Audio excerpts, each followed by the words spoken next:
Hello, habol shoutout lang noon ako. Yari ako dito. Nalampasan ko pala to. Nung Wednesday pa to nagpapa-shoutout sa akin. Si Sir Mabols Izichi. Sabing ganon. Sir Bungo TV, ano po ba pwede kong gawin para magpa-shoutout? Ano lang, message lang kayo kasi natatabunan eh. Madami din akong hindi na siya shoutout. Birthday po kasi ng GF ko today, August 5th. Sobrang matutuwa po yun, ako late na. Ano na ba ngayon? 7 na, no? Belated happy birthday na lang. Lagi ka namin pinapanood dahil sa update kay Tito Norms sa mga commentaries mo sa mga happening sa internet. Magpapa-shoutout po sana ako sa girlfriend ko. Si Jane Sai... Anong name nito? Sai Quadro. Ma'am Jane Cycrel Quadro. Hindi naman ito yung GF na sinabi mo sa akin nung una, sir. Joke lang ha. Joke lang. Shoutout daw ma'am Jane Cycrel Quadro. So matutuwa daw yung sobra. Lagi ko sinasabi na sa kanya na close tayo. Close naman talaga tayo, di ba? Pero joke lang yung kaso, syempre mga GF doubtful na patola eh. Sorry ha, ngayon ko lang nabasa to. Tapos si Sir Manny Reyes din pala, nagpapabati. Pag-greet naman daw, sabi ni Sir Manny Reyes, pag-greet naman anak ko si Juliana, happy birthday, August 6, at sa lahat ng mga fellow officers na kasama niya sa San Mateo Sheriff's Office dito sa US. Pati kami mga Pinoy solid followers mo dito sa admin ng City Hall and County of San Francisco. Hello, salamat po Sir Manny Reyes at sa mga sa anak nyo na si Juliana, happy birthday. Kahapon. Sa bagay, mapapanood mo yata to sir gabi eh. So pasok pa rin. Message ko na nga to si sir. Uh-huh. Oy, Sir Fons Ortiz ha.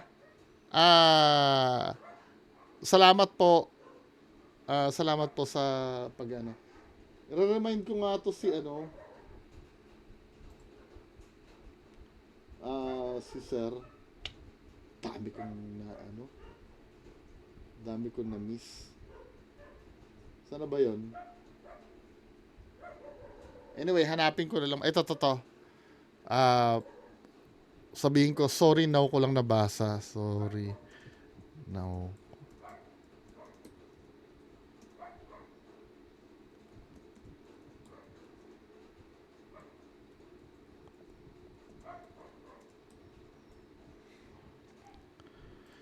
Anyway, proceed tayo, no? May pa sa akin, nagpapa-react pa yung kay Robin Padilla eh.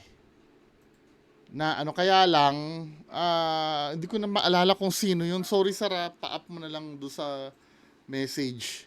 Sa mga nagpapa-shoutout sa akin sa comment section, hindi ako nakakabasa masyado sa comment section ha. Sa lang ako, sa inbox lang sa FB page ko. Ha? Pasensya na po. Meron akong nakikita nagpapa-shoutout kaya hindi ko natatandaan. Masyado na kasi marami sa comment section eh. Anyway, proceed tayo dito, no? Ito kay Sir Robin Padilla. Ito regarding kay Butterbonya. Sabi dito, no? Senate resolution para kilalanin si Rene Butterbonya. Tingnan, tinalakay sa Senado ang Senate Bill number 472 na naglalayong magbigay pugay sa namayapang basketball player na si Rene Butterbonya at sa kanyang naging ambag sa nasabing larangan. Si Senator Robin Padilla ang sponsor ng nasabing panukala. Sa kanyang pahayag, iginiit ni Padilla na dapat kilalanin ito ng Senado dahil sa inspirasyon idinulot nito sa mga kabataan.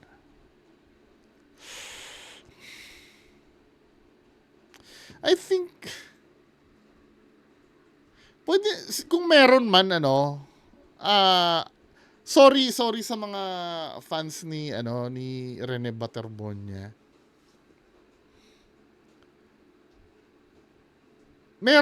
Kung meron man na hindi pang... Ewan ko ba? Hindi, ano, no? Ayoko magsalita. Baka bashin ako eh. Para sa akin, hindi siya pang ganyan eh. Ano ba yan? Olympian ba yan? Or ano? Sorry ha. Kung ako ang tatanungin,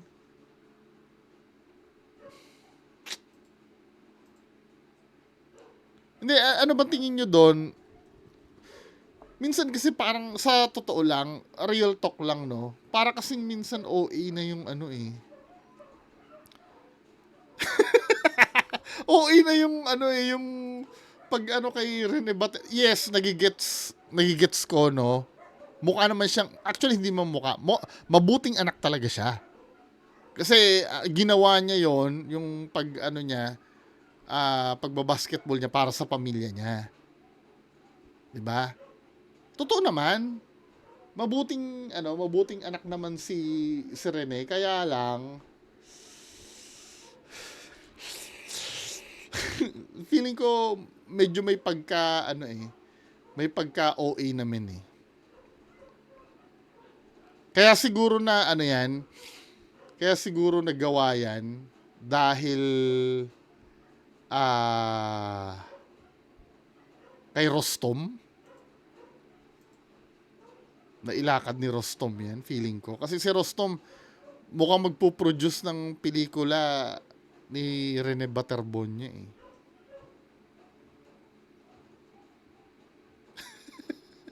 Sa akin, ano lang, with all due respect sa family, no, parang, ano, hindi, ano ba, wait lang, ano ba inambag ni Rene Baterbonia sa larangan niya? Yung pagbabasketball? Paano yung mga, ano, sa totoo lang ha, kung ambagan sa basketball, no, bakit yung mga, ano, yung mga veteran sa Gilas, yun talaga nagre-representative sa Philippines. Yung bagamat siya rin naman yata, 'di ba? Pero ibig ko sabihin, bakit si Jordan Clarkson hindi gawing ganyan? Eh biro mo NBA 'yun, no? Tapos naglaro sa Gilas. Or kahit sinong veterans na lang sa Gilas. Parang ano,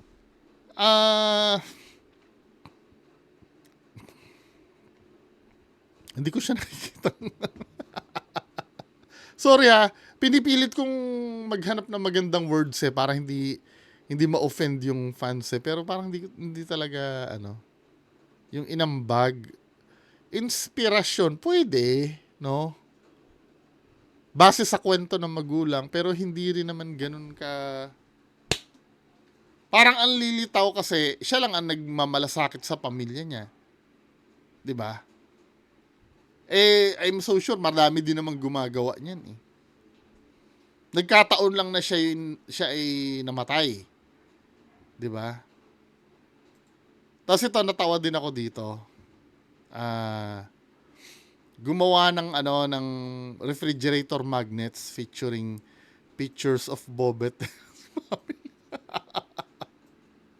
Isang pamilya, sabi gano'n ni Sir MG, sino po ang nag-isip nito?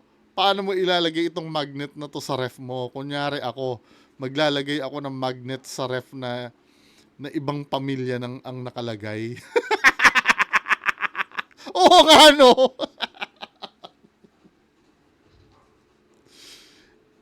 Kaya hindi, bibigyan ko naman ito ng ano ba caption dito? Nagkaroon ng halo-halong reaction sa mga fans matapos kumalat ang balita na nagbebenta umano si Rovelyn Baterbonia ng refrigerator magnets ng litrato ng pamilya nila Rene. Madami ang sumuporta dito, pero may mga bumatikos din. Isa na ang kilalang content creator na si Makagago. Ayon kay MG, sino daw ba ang nakaisip nito? Kasi paano naman daw ito ko ilalagay sa ibang pamilya ito? Eh, hindi, ganito, no? Ang tanong, bawal ba ito? Hindi naman bawal yan. 'Di ba? Hindi naman siya bawal. So, okay lang naman. Ngayon, sa akin sige, ibenta na. Malay mo may bumili din naman. Di natin masasabi. Meron ngang mga gumagastos ng para makapunta sa libing ni Rene kahit di naman nila kilala eh. Yung fanaticism, buhay na buhay kasi eh. Sa akin,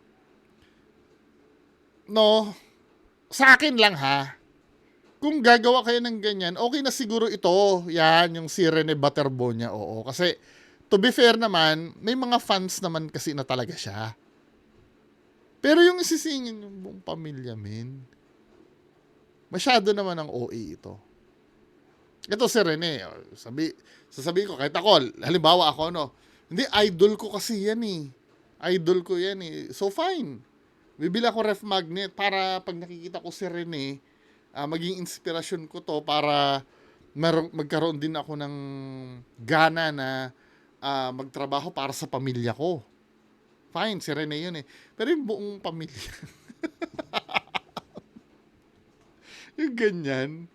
Halimbawa, idol mo si Michael Jordan. Ang awkward buong pamilya ni Michael Jordan, mo.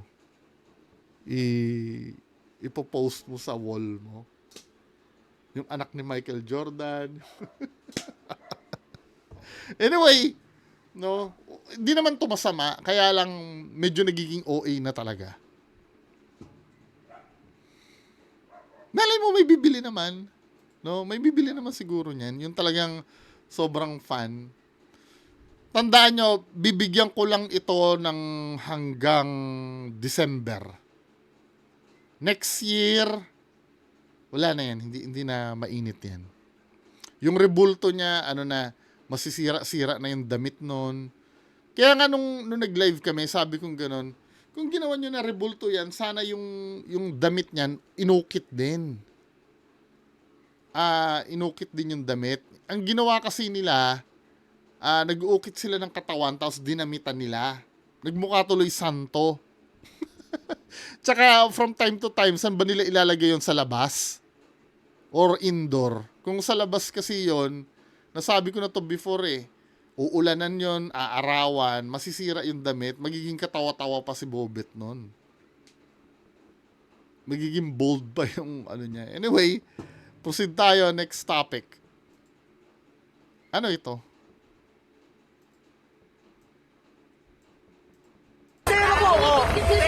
Ayun o. Oh, ayun o. Oh. Oh. Hello. Oh, ayun o. Oh. Oh, ayun o. Oh, ayan. Okay. Ayun yung driver o. So, anong caption dito? Wag naman ganon, naghahanap buhay ng maayos eh. So government ito. Okay, ha? Tingnan mo, ayun o, nagtitrip siya o. Barangay ng kupang o, nagtitrip o. Ayan, nagtitrip. Oo. Nagtitrip yan. May mapapatawag yata. Anong sakop maayos, nito? LTO ba to? Government?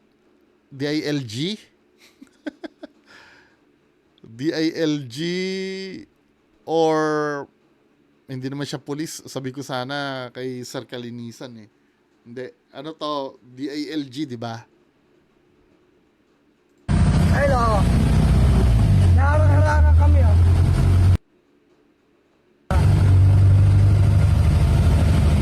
Ito sila. Ay, barangay na yan. Ayan sila.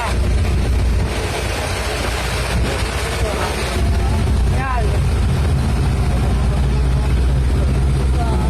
Ayan nga ba, mga barangay ng kupang. Ayan o. Ayan, gagawin sa akin o. Ayan po o. Ginikit-kit ako. Ayan, ginikit-kit nila ako o. Ginikit-kit nila ako. Ayan o. Diba, ginikit-kit nila ako. Kupang. Ano kayong problema nito? Ayan o, ginikit-kit ako. Ayan o. Siyempre, ito ha, magiging fair naman ako. Siyempre, nakita na lang natin yung time na ginigit-git na siya. Pero ano kayang pinagmulan ng problema? Arang-arangal ako. Ayun o.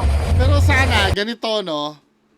Kung halimbawa, hindi ko nakikita din naman yung point kung bakit manggigigit-git-git ka eh.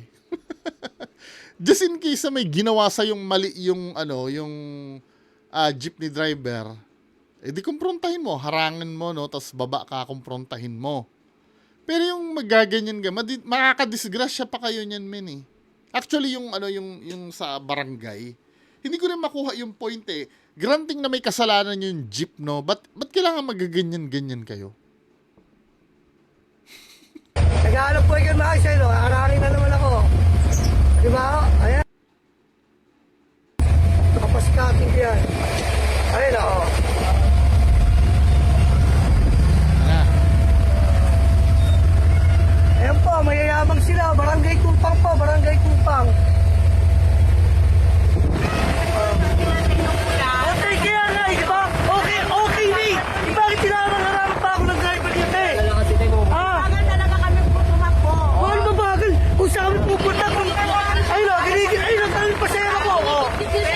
Ayun o, ayun o. Ayun o. Kung mabagal kayong tumakbo, ba't ninyo pinalampas yung jeep?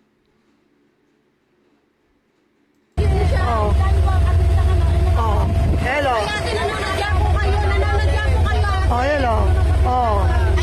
Oh, hello. Oh, ayan. Okay. Ayun yung driver, oh. Ayan po yung driver, oh. Giligit-git mo ako. Giligit-git mo ako. Ay, ayun, oh. Ayun, tanong niyo. Oh, tanong niyo. Oh, ayan, oh. Mayabang yan, oh. Ayan po, mayabang yan. Tignan natin bukas. To be fair, kalmado naman. Pero kung halimbawa, kung gano'n, no, mabagal, ba't ninyo kasi pinalampas na lang yung jeep? Kung wala rin naman kayong gagawin at wala rin naman kayo sisitahin, Sa munisipyo. Tignan mo, video-video ka pa. Kahit mag-video kayo, wala kami ginagawa masama. Ayun o. Ayun o, marami akong witness. Marami akong witness. Sikat kayo bukas. Ayun o. Okay, Lee. alam mo, pinasakit nila yung ulo nila, no? Kasi kung halimbawa, gaganyanin nyo pa yan, sana hinayaan nyo na lang eh. Nauna na sa inyo, tapos na ito. Ba't kailangan git-gitin nyo nga naman? Granting na may kasalanan itong isa na, alam mo yon, siguro nakat sila or whatever, no? Ginagagal ako kung saan ako pumunta. oh. Naka-video. Ayun o, may ebidensya ako. Dahil gusto ko rin marinig, to be fair naman, gusto ko rin marinig yung side nito. Ano ba yung, yung side niyan? Bakit sila gumagano? Kinigit nyo, pinipaluhan nyo ako sa harapan. Ate, nagmamadali kami, may mga Oh, ayan o. Oh. Kahit saan tayo maghanap na korte, te. Haharapin ko kayo. Kahit tingnan mo pa yung plaka ko, te. Wala akong kasalanan. O, tandaan mo yung plaka ko. Gusto mo, tanggalin mo yung plaka ko. Ano ko yan? O, ayan o. Sila may kasalanan, o. Sila pa Halatang pinipicturean pa eh, no? Pinapakita. video, o. Ayan o. Ayan yung mukha, o. Kahit saan tayo magharap. Wala na naman pala kayong gagawin. Eh di ang ginawa nyo na lang sana habang nananakbo, kinuha nyo na lang yung plate number sa kanyo. Hindi yung titigilan nyo yan tapos kukunan nyo pa ng plaka. Ano yun, men? Pwede namang picturean ng mga kasamahan mo yan habang nananakbo kayo at hindi nyo na kailangang harangan. Ang labo din talaga eh. Saan tayo magharap? Popost ko to. Barangay Kupa. Ano ba? Ayaw pa niya umalis. So, naghahanap buhay ako.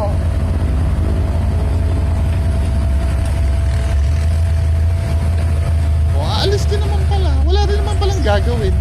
Ayan. Kung kailan naandar ako, tsaka siya aandar. Kaya nga po eh. Hindi ako takot siya. Naghahanap buhay ako maayos. Hello? O ba't ako di aalis? Ba't ako di aalis? Ba't ako di aalis? Ayos ka, naghahanap buhay ako, ba't ako di aalis? Ayos ka naman. Ilalaban ko to sa kahit sa korte daw. Kuya, korte agad. Ebidensya ako. Kaya ati kung kakabulin tayo. Ayan o. Ayan po, inahabol kami. Ayan. Hindi, ano ba kasi, wait lang ha, ano ba kasi yung ginawa sa'yo? Ay, ano ba yung ginawa mo sa kanila? Ayan po, Para inahabol kami. Ayan o. makapag-explain. Ayan po, ayan o.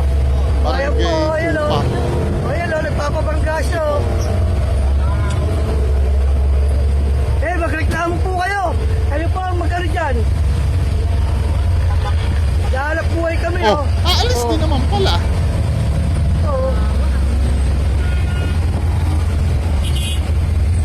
Ayun o, nahanap buhay po kami, naharangan kami. Ang gulo nito. Kung barangay, sana sabihin ano ba yung violation, ano ba yung... Tingnan sa comment section, hindi ko rin maintindihan eh. Ito.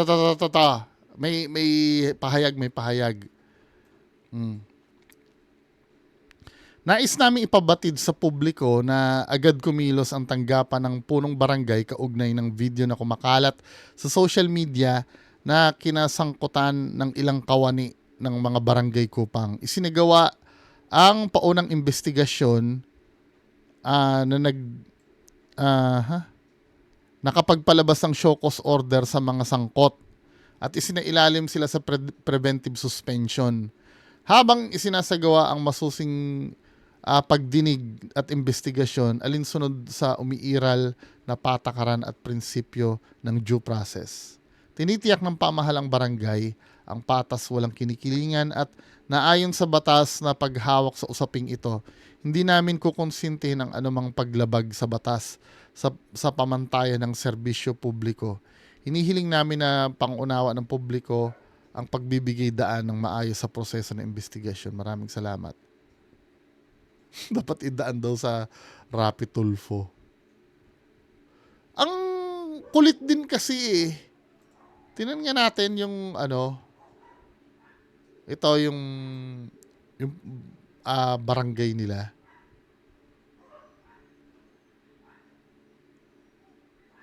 So ito na yung show cause order, no?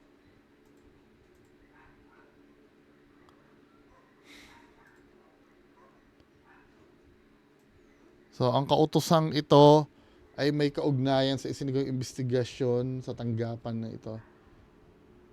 Video kumala sa social media. Agosto 5, kung saan ang opisyal ng patrol vehicle, plate number SNI 2241 ay umano'y nasangkot sa isang insidente ng mapanganib na pagmamaneho, reckless driving, panggigit-git sa kalsada at pakikipagtalo sa driver.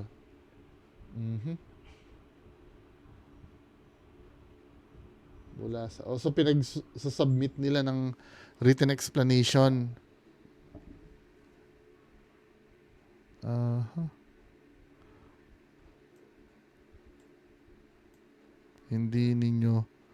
Ang hindi nyo pagsusumiti ng nakasulat na paliwanag sa loob ng itinakdang panahon ng walang sapat na dahilan ay maaring ituring na pagtalikod sa inyong pagkakataong maipahayag ang inyong panig. At ang kasong ito ay maaring resolbahin batay sa ebidensyang nakalap ng tanggapang ito.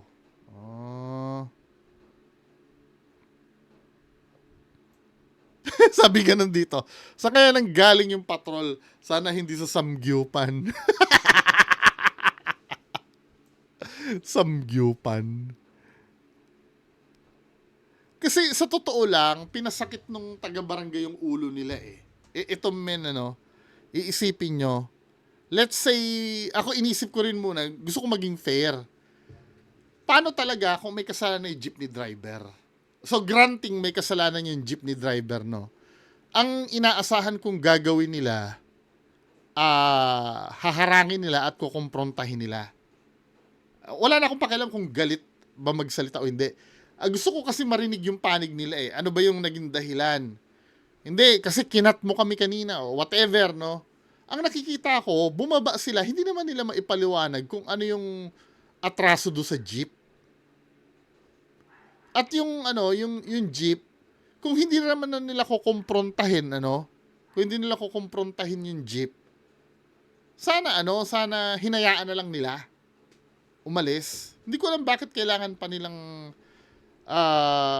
harang-harangin, preno-prenohan. Di ba, men?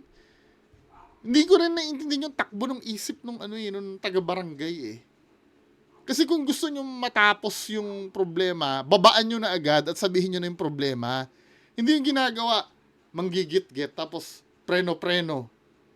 Alam mo yung parang tanga lang. Tapos, sumakit pa yung ulo nyo ngayon.